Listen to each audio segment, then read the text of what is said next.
So I'm graduating college this Saturday, and I thought that it would be fun to talk a little bit about my college experience. And because college the experience is often inevitably tied to college the place, I thought it would be cool to take a little campus tour. So let's start with the dorms. This is where I lived as a freshman in West 2 North, which is less directionally confusing than it sounds. I lived here with an awesome girl named Katie, who did not make fun of me when I cried the first night of college because I wanted to go home. True story. We would go on to become good friends and share many brunches together.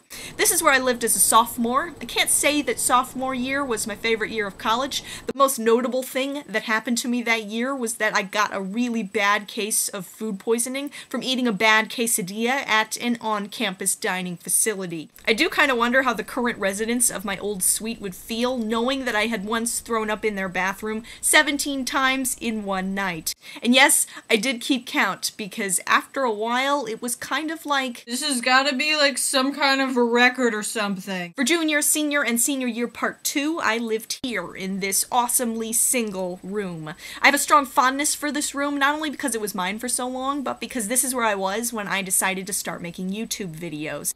Outside of living arrangements, there are many awesome places on campus that were meaningful to me. This is the recital hall, where I played more fake recitals for no one than I did real recitals for actual people. But let me just say, those fake recitals were pretty fantastic. This is the lab where I conducted my senior thesis, and this is part of what that thesis looked like. This sculpture is awkward. You would think it might look better from the front, but it's not much of an improvement. This is the library where many books were read, and the practice rooms where many pieces were practiced, and there's the fountain at night, which I love, and the music hall, which I always kind of thought looked like a big nightlight.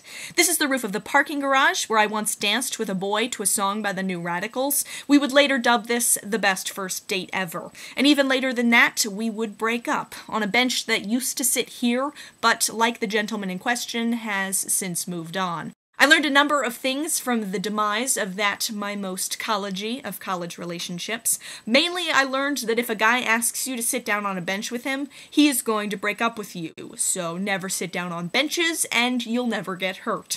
That is a joke, of course. I did learn other stuff, but I won't bore you with it here today. I will, however, bore you with this last main point, and that's that even though it's cliche like times 1,000, college is a great place not only to learn the school stuff, but to learn the life stuff. I learned things like how to maintain fly populations and Rachmaninoff's Prelude in D, but I also learned how to cope somewhat on my own, and how to live with another person, and how to survive food poisoning and heartbreak. College is this awesome environment to learn real-world stuff because it's not the real world. It's like this awesome microcosm of the real world where everything comes with free pizza.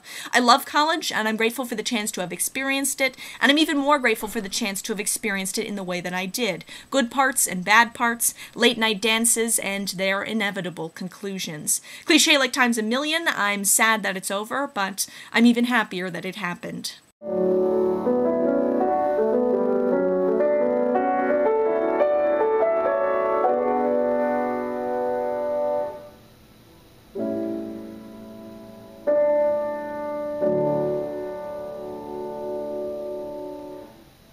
And those are my thoughts on college today. Thank you so much for indulging my little stroll down memory lane. Really quickly, I just wanted to mention that if you're planning to come to the London Gathering on May 16th, the time has been changed from 3 o'clock to 4:30. So we will be meeting at 4:30, not at 3 as previously stated. A lot of people said they had tests between 1 and 4, so I hoped that starting at 4:30 might accommodate a few more people's schedules. If so, I hope to see you there, and I'm incredibly excited about it.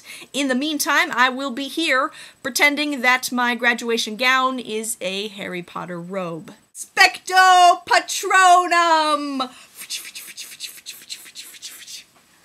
I hope my parents are proud.